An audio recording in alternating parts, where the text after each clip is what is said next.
ঘরে বসে টুকরো কাপড় দিয়ে নতুন জামা তৈরি করে প্রতিদিন 500 থেকে 1000 টাকা কীভাবে ইনকাম করা যায়, দ্বিগুণ লাভের ব্যবসা নিয়ে আজকে আমি চলে এসেছি।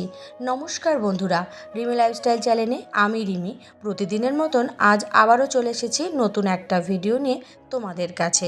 আশা করি দূরে কাছে যে যেখান থেকে ভিডিওটা দেখছো সকলে ভালো আছো, আর তোমাদের ভালোবাসায় আমিও খুব ভালো আছি।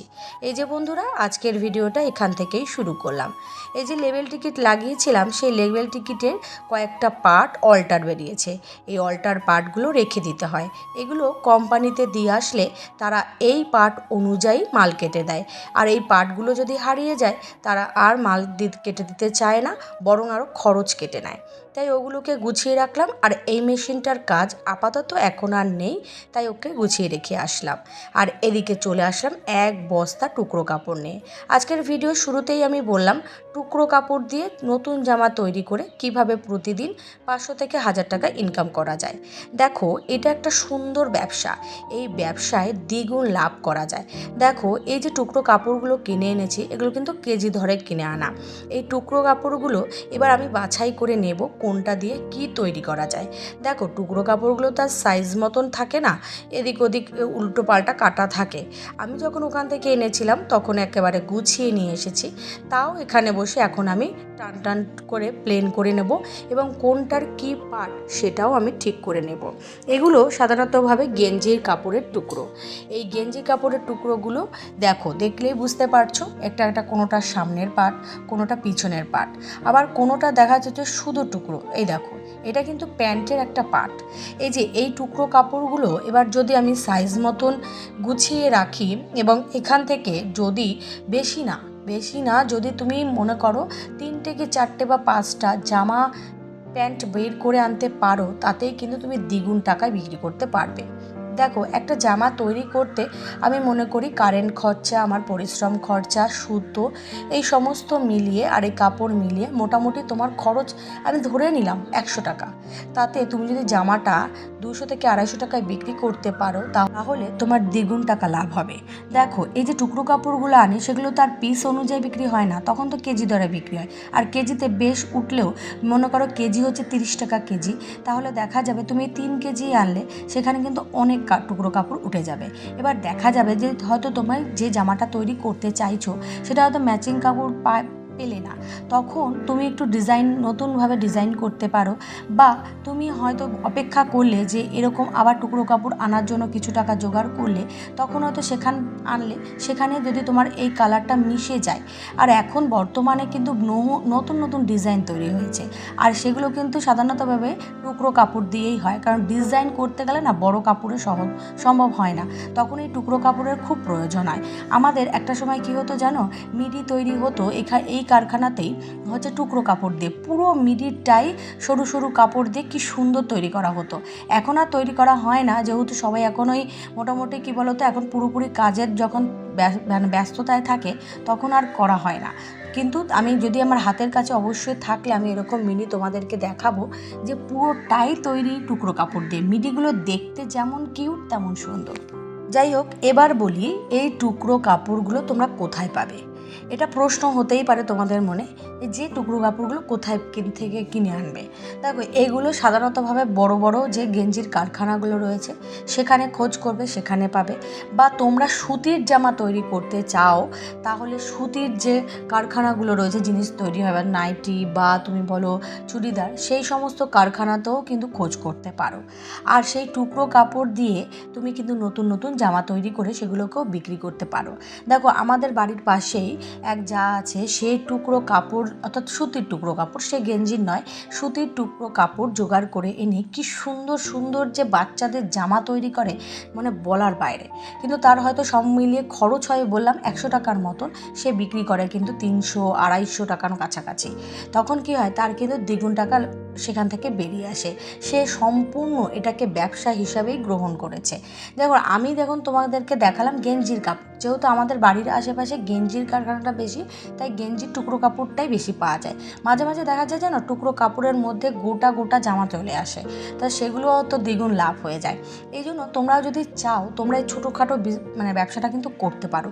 এটাতে লাভ কিন্তু দ্বিগুণ, কিন্তু তোমার পরিশ্রম করতে হবে, তোমাকে জানতে হবে যে তুমি কি বানাবে আর সেগুলো কি ডিজাইনের হতে পারে, সেগুলো তোমাকে আগে একটু জেনে নিতে হবে বা নিজেকে ট্রাই করতে হবে বাড়িতে বসে যে আমি এইভাবে তৈরি করব, ওইভাবে তৈরি করব, তাহলে কিন্তু তুমি এই ব্যবসাটা করতে পারো। এটা সাধারণতভাবে গৃহিণীরা যেহেতু ঘরে বসে থাকে, তারা সেলাইয়ের কাজটা মোটামুটি অনেকেই জানে, তারা কিন্তু তৈরি করতে পারো। আর দেখো আমি যে যে টুকরো কাপড়গুলো দেখাচ্ছি, এগুলো দিয়ে কিন্তু নতুন নতুন জামা তৈরি হবে। যখন নতুন নতুন কাপড় আসবে, যখন অ্যাডজাস্ট করে নতুনভাবে সুন্দরভাবে ডিজাইন করে তৈরি করবে না, তখন অবাক হয়ে তাকিয়ে থাকতে হয়। সত্যি কথা, এই যে দেখতে পাচ্ছ যে আমি এক বস্তা এনেছি, আমাদের বাড়িতে এরকম আরও বহু বস্তা রয়েছে, সেই গোডাউনটাও আমি তোমাদেরকে দেখাবো। এগুলো সমস্ত হচ্ছে গেঞ্জির কাপড়ের। এগুলো হচ্ছে গিয়ে দেখো কেজি দরে বিক্রি হয়, আর কেজি দরে বিক্রি তো হয়, এবং তার সঙ্গে যে আমি মেশিনে সেলাই করে যে ছাড়টা কেটে পড়ে, সেই ছাটেরও কিন্তু কেজি দরে বিক্রি হয়। কারণ ছাট দিয়ে কি হয় জানো, সাধারণতভাবে ওই বালিশের, তারপরে লেপের সে তুলো তৈরি করে। এখন আর সেই তুলো একেবারে শিমুল তুলো, সেরকম তুলো কিন্তু এখন আর সাধারণতভাবে দেখবে খুব মানুষ কম ব্যবহার করে। বেশিরভাগই এখন বালিশের দেবে ওই বালা পোষে যে সমস্ত তুলোগুলো ইউজ করা হয়, সেগুলো কিন্তু সব এই ছাট কাপড় দিয়েই তৈরি হয়। দেখো টুকরো কাপড় নিয়ে কথা বলতে বলতে কিন্তু আমি অনেক কথাই তোমাদের সাথে শেয়ার করলাম। আর একটা কথা বলি, দেখো কোনো কাজ করতে গেলে তোমাকে আগে সেই বিষয়টাকে জানতে হবে, আর বিষয়টা যদি তুমি জানতে শেখো, তখন তুমি আস্তে আস্তে করতেও শিখবে। দেখো এই যে বসে পড়েছি কিন্তু আমি এবার টুকরো কাপড় নিয়েই সেলাই করতে।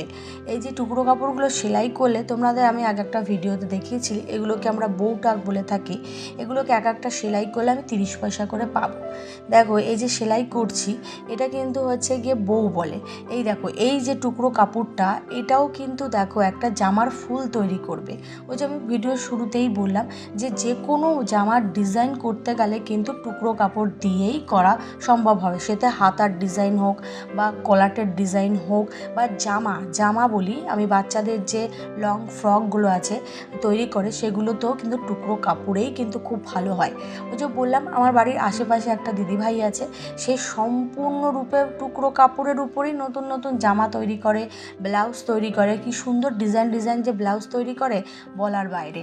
তার সঙ্গে কিন্তু জামাগুলো হয় সব থেকে সুন্দর, জামাগুলোকে এত সুন্দর করে ডিজাইন করে সে যে বলার বাইরে। ওই যে বারবার বলি কেন বলো তো, এইগুলো তোমাদের মধ্যে বলার মানে হচ্ছে যাতে তোমরাও বাড়ি বসে এগুলো করতে পারো।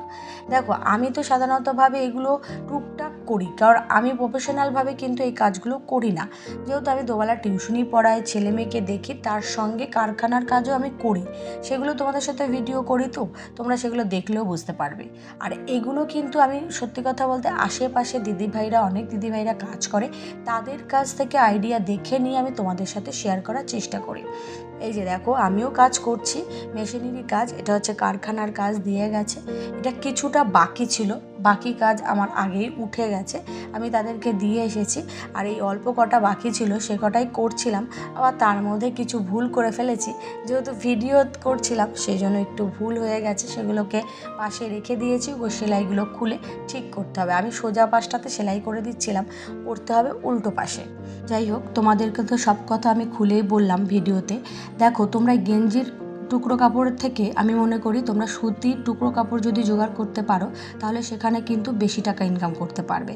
গেঞ্জির টুকরো কাপড়ও সাধারণত লাভ হয়, সেটা একটু কম হলে, কিন্তু সুতির কাপড়ে একটু বেশি হয়, তাই জন্য বললাম। আর দেখো ওই যে প্রথমে বললাম আমি 500 থেকে 1000 টাকা ইনকাম করা যায়, এটা কিন্তু সম্পূর্ণ তোমার কাজের উপর নির্ভর করবে।